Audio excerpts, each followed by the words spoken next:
क्या कहते हैं, अफगानिस्तान की जो वॉर है वो इस टाइम रेजिंग है सर, और जम के चल रही है।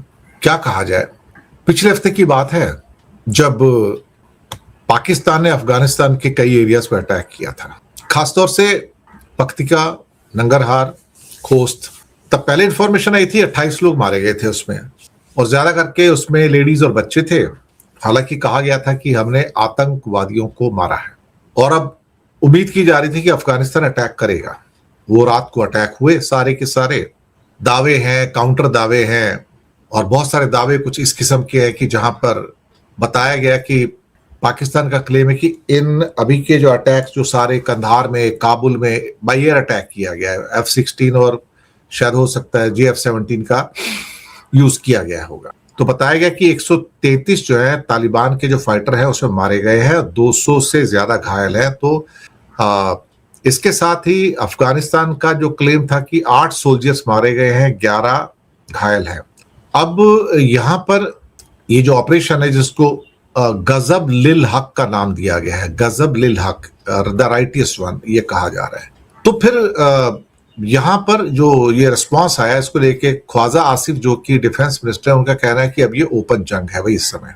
तो ये ओपन जंग जो है सारी की सारी ये दो देशों के बीच में है। ये जंग तो होनी थी क्योंकि TTP के ऊपर जो इल्जाम आ रहे थे, तहरीके तालिबान पाकिस्तान, जिसको बताया जा रहा था कि अफगानिस्तान का तालिबान का क्या बोलते हैं कि पार्ट है ये, और ये पाकिस्तान के अंदर रुक रुक के हमले करता रहता है, वहां के लोगों को और आर्म फोर्सेस के, सिक्योरिटी फोर्सेस के लोगों को मारता रहता है। ये बात तो सही थी। और अब जब ये अटैक हुए सारे के सारे, तो अब ये खबरें बहुत तेजी से एक्चुअली देखा जाए तो अलग अलग जगह पर पहुंच रही हैं। लेकिन इन खबरों के अंदर एक मोड़ तब आता है कि इंडिया ने इस पाकिस्तान के अटैक को कंडेम किया, पिछले हफ्ते भी कंडेम किया, इस बार भी किया। तो भारत के ऊपर भी इल्जाम आ रहा है पाकिस्तान का कि भारत जो है तालिबान का साथ दे रहा है, उसको हथियार भी दे रहा है, उसको पैसा भी दे रहा है, उसको सपोर्ट दे रहा है ताकि वो पाकिस्तान पे अटैक करे। लेकिन इस बीच में एक और बड़ी खबर आती है, और वो खबर आती है साहब ये पुतिन के गुरु की।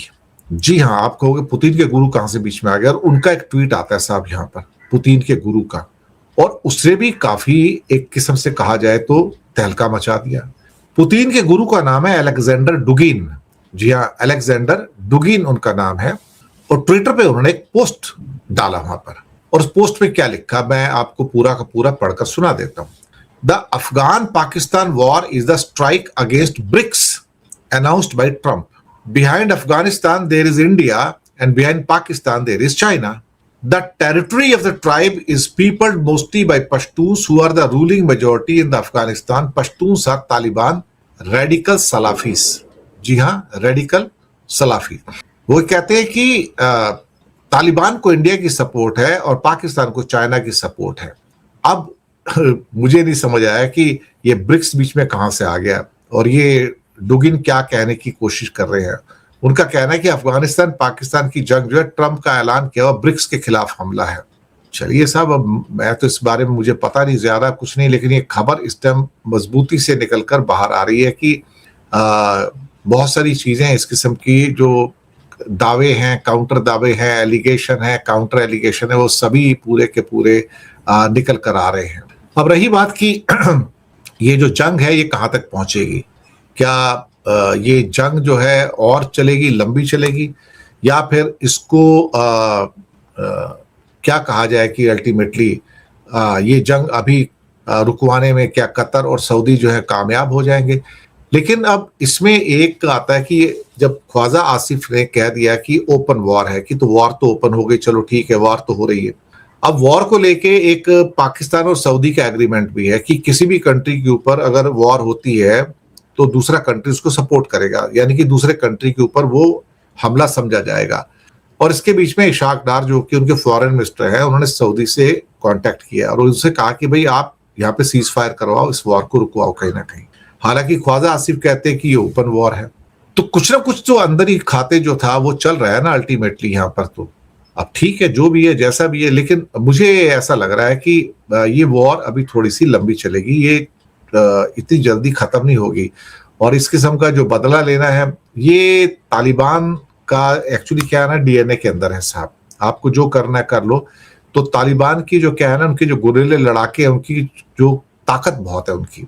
और ये एक तो उनके पास सुसाइड बॉम्बर बहुत सारे हैं, और तालिबान ने लश्कर मंसूरी नाम से एक शहादत ब्रिगेड भी बनाई हुई है, और दोनों देशों की बॉर्डर पे 3,000 सुसाइड मेंबर को तैनात करने की बात भी की है उन्होंने।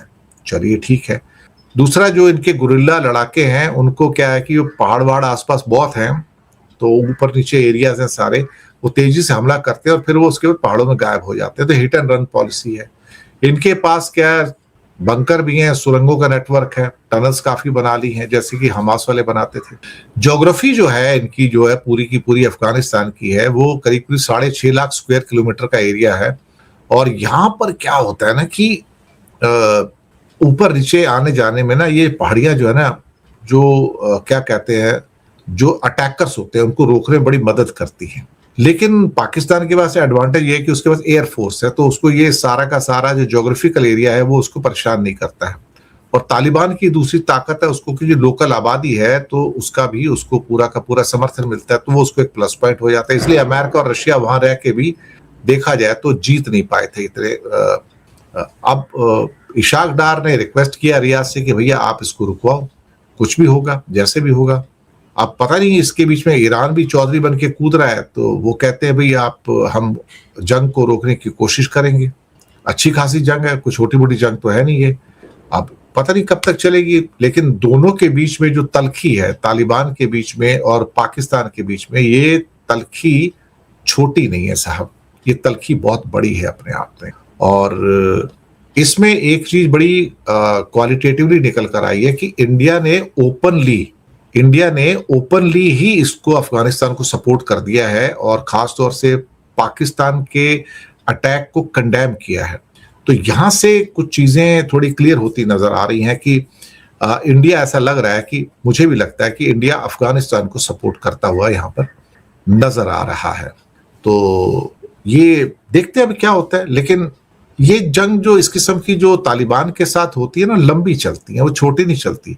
Attack counter attack, attack counter attack. अब इन्होंने अटैक किया, तो ये अफगानिस्तान को जीत पाना आसान नहीं है। हिस्ट्री अफगानिस्तान के साथ में है, जैसे हिस्ट्री पर्शिया के साथ में, कि पर्शिया को कोई जीत पाना बड़ा मुश्किल है किसी के लिए भी। मैं आपको बताऊं, हिस्ट्री उठा के देख लो। ऐसी अफगानिस्तान की भी ये हिस्ट्री है, अफगानिस्तान को जीत पाना बड़ा मुश्किल है किसी के लिए।